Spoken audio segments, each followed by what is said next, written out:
আমাকে দুইজনের বক্তব্যে দুইটা জায়গায় খুব চোখ গেল। মাননীয় বিচারপতি ফারাহ মাহবুব বললেন এটাকে আরো পাবলিকের কাছে নিতে হবে। রুহুল কুদ্দুস কাজল সাহেব বললেন প্রচারণা বাড়াতে হবে। কি করে বাড়বে বলেন? আমি ভাবছিলাম আমাদের কমিটির আহ্বায়ক বিচারপতি কাজী জিনাত হক এত কৃপণ, আমি এক গ্লাস পানি দিয়েছি, সেই পানিটা খাওয়ার পরে মনে হচ্ছে চারপাশে তাকালাম আর পানি পাওয়া যাবে কিনা, সেই ব্যবস্থাও নাই। কোথায় লোকজন আসলে খেতে দিতে হবে সেই ভয়ে হাউস ভরেনি। তো প্রচারণা কেমনে আসবে? আপনাদেরকে আরেকটু প্রচারণায় মনোযোগ দিতে হবে। এখানে যদি কিছু আইনজীবী থাকতেন, এখানে যদি কিছু যারা রিসিপিয়েন্ট এন্ডে থাকেন, আমাদের যারা লিগ্যাল এইডের সুফল পেয়েছেন তাদের কিছু অংশীজন থাকতেন, অংশগ্রহণ থাকতো, আমার মনে হয় এইটা প্রচারণার ক্ষেত্রে একটা অন্যতম ক্ষুদ্র হলেও ভূমিকা রাখতে পারত। নেভারদিলেস থ্যাংক ইউ যে জেনারেলি এই সমস্ত অর্গানাইজেশনে যে ফান্ড দেওয়া হয় সেই ফান্ডের অধিকাংশই ইস্টাবলিশমেন্ট কস্টে খরচ হয়ে যায়। আমি কয়েকটি মানবাধিকার সংগঠনের সাথে ছিলাম। লিগ্যাল এইডের নামে যে টাকাগুলো আসছে সেই টাকা অনেকটাই প্রজেক্টে না যেয়ে রিসিপিয়েন্ট পিপুলের কল্যাণে ব্যবহার না করে ইস্টাবলিশমেন্ট কস্টে বেশি ব্যয় হয়, যেটা আমি বারবার আপত্তি করেছি। থ্যাংক ইউ মাননীয় বিচারপতি কাজী জিনাত হক, আপনি সেই দিকে না যেয়ে কম পয়সার মধ্যে লিগ্যাল এইডটাকে কীভাবে মানুষের মধ্যে দেওয়া যায় সেই খরচটাকে আপনি খুব চিন্তার সাথে, দূরদর্শিতার সাথে এটা পদক্ষেপ নিয়েছেন। আমরা সম্প্রতি একটি তথ্য জানলাম, বাংলাদেশে 40 লক্ষের উপরে মামলা পেন্ডিং। 40 লক্ষের উপরে যেখানে মামলা পেন্ডিং এবং মামলার সংখ্যা বাড়ছেই, আইনজীবীর সংখ্যা বাড়ছে, প্রায় 80,000 আইনজীবী বাংলাদেশে বর্তমানে। 80,000 আইনজীবীর কোনো ট্রেনিংয়ের ব্যবস্থা নাই। অন্যান্য সমস্ত ডিপার্টমেন্ট কিন্তু তাদের ট্রেনিং আছে, যারা বিসিএস দিচ্ছেন, যারা সেনাবাহিনীতে যাচ্ছেন, যারা বিভিন্ন জায়গায় যাচ্ছেন, সরকারি ফার্স্ট ক্লাস গ্যাজেটেড অফিসার হচ্ছেন, ইভেন কানুন গেজের পর্যন্ত ট্রেনিং হচ্ছে। কিন্তু আইনজীবীদেরকে একবার সার্টিফিকেট দিয়ে ছেড়ে দিলে তারপরে আর তাদের লাগাম ধরার কোনো জায়গা নাই, তাদের ট্রেনিংয়ের ব্যবস্থা নাই।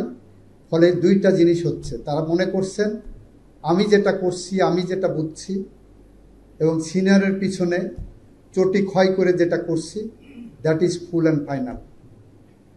সেখান থেকে আমাদের যে জিনিসগুলো আসছে তার একটি, সেটি হলো নকল বিদ্যা। টাইপ করছেন 4 তলাতে, এটা অনেকবার শুনেছি এবং বলেছিও। ড্রাফটিংয়ের ক্ষেত্রে কাট অ্যান্ড পেস্ট হচ্ছে, কম্পিউটারে সেটা সহজ হয়ে গেছে। সেকেন্ড, আমরা অনেক ক্ষেত্রে দেখছি প্রফেশনের জায়গায়, কমিটমেন্টের জায়গায় আমাদের ফোকাস না করে শর্টকাটে টাকা পয়সা ইনকামের ব্যবস্থার দিকে আমরা এগোতে চাচ্ছি। এই যে জায়গাগুলো, এটা আমাদের ট্রেনিংয়ের অভাবে হচ্ছে। বার কাউন্সিলের সম্মানিত সভাপতি সাহেব আছেন, আমি যখন সভাপতি ছিলাম একটা রোল প্লে করে এসেছিলাম, উনিও সেই কমিটির মেম্বার ছিলেন, যে আমরা বার কাউন্সিলের সকল সদস্যকে, মানে বাংলাদেশের সকল আইনজীবীকে একটি কম্পালসারি ট্রেনিংয়ের আওতায় আনব। সেই কারণে ইতিমধ্যে আমরা ব্রিটিশ একটি ল ফার্মের সাথে চুক্তিবদ্ধ হয়েছি এবং আমি গতকালকেও আমি জার্মান গভর্নমেন্টের প্রতিনিধি এখানে আছেন, মার্টিনা আছেন, ওদের সাথে কথা বলেছি। Probably they had a meeting with the bar council yesterday. আমরা চাচ্ছি যখন ট্রেনিংগুলো দেব, সাথে সাথে একটা শর্ত জুড়ে দিতে চাই, যদি আইন পরিবর্তন করা লাগে সেটাও করব।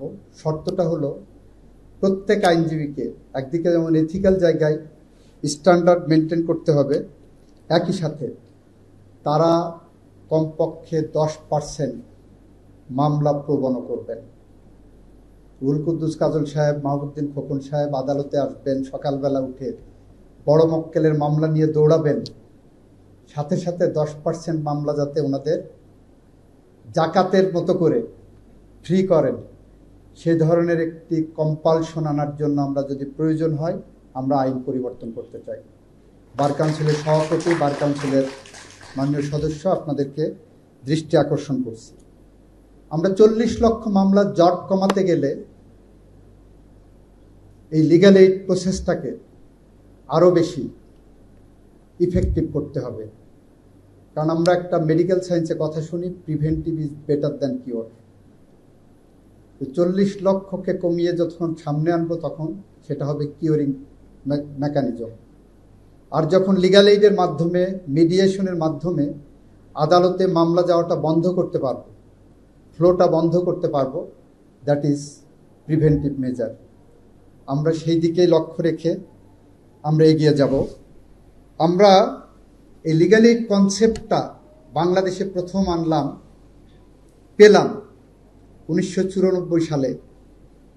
আমাদের বাংলাদেশের অবিসংবাদিত নেত্রী, আপসীর নেত্রী, গণতন্ত্রের নেত্রী বলা হয়, কিন্তু বাংলাদেশের মানুষের হৃদয়ের মণিকুঠায় জায়গা করে নিয়েছিলেন তার ক্ষুদ্র ক্ষুদ্র কিছু প্রয়াসে। She was none other than Begum Khaleda Zia.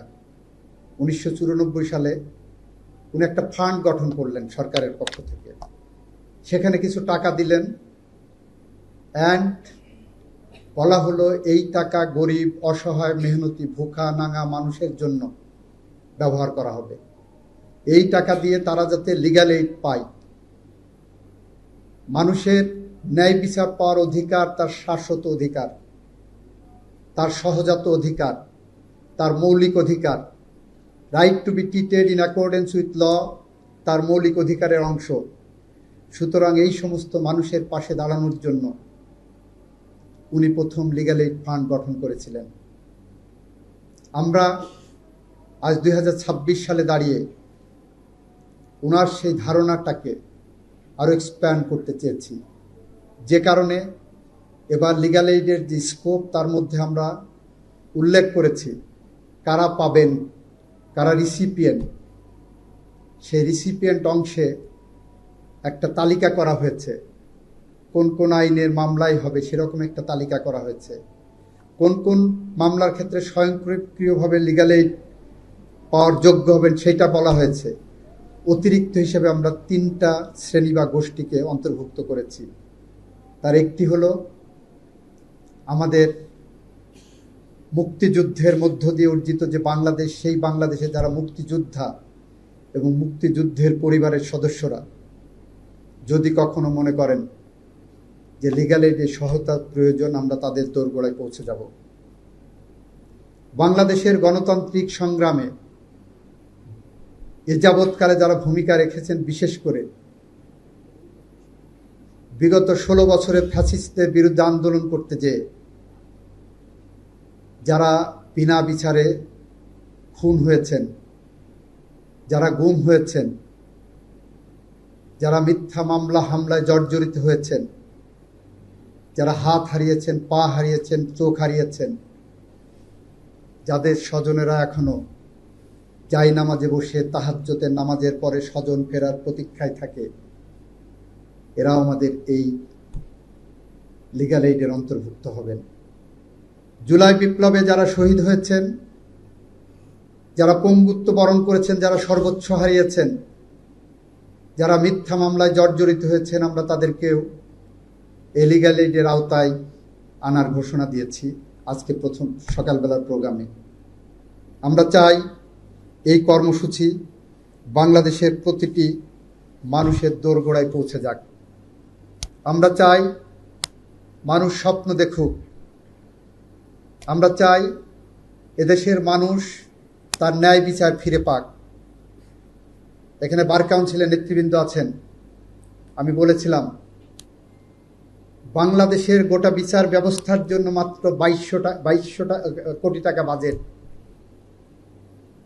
আমি ইতিমধ্যে সরকারের সংশ্লিষ্ট মহলের সাথে কথা বলেছি।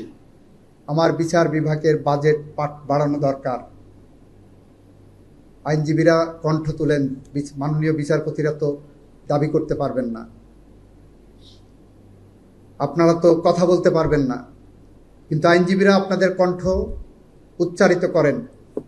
প্রতি বছর বিচার বিভাগ থেকে 15,000 কোটি টাকার মতো কোর্ট ফিস থেকে আয় হয় বলে আমরা তথ্য জানছি।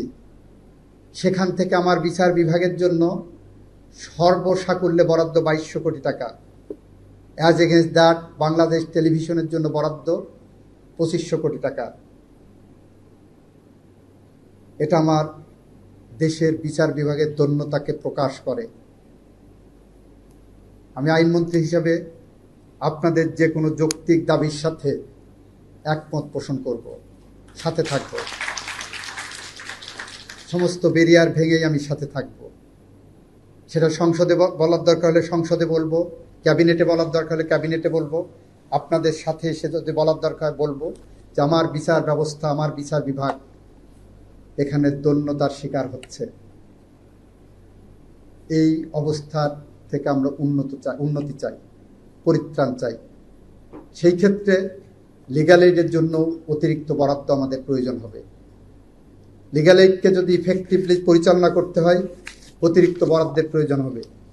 সেই বরাদ্দ আগামী দিনে যাতে বেশি আসে সে মর্মে কাজ করার জন্য আমি আপনাদের কাছে প্রতিশ্রুতিবদ্ধ। আমি চাই আগামী দিন এই লিগ্যাল এইড বাংলাদেশের মানুষের স্বপ্ন দেখা এবং বাংলাদেশের মানুষের সেই স্বপ্নের সারথি হিসাবে আমিও তাদের সাথে থাকি। সবাইকে ধন্যবাদ।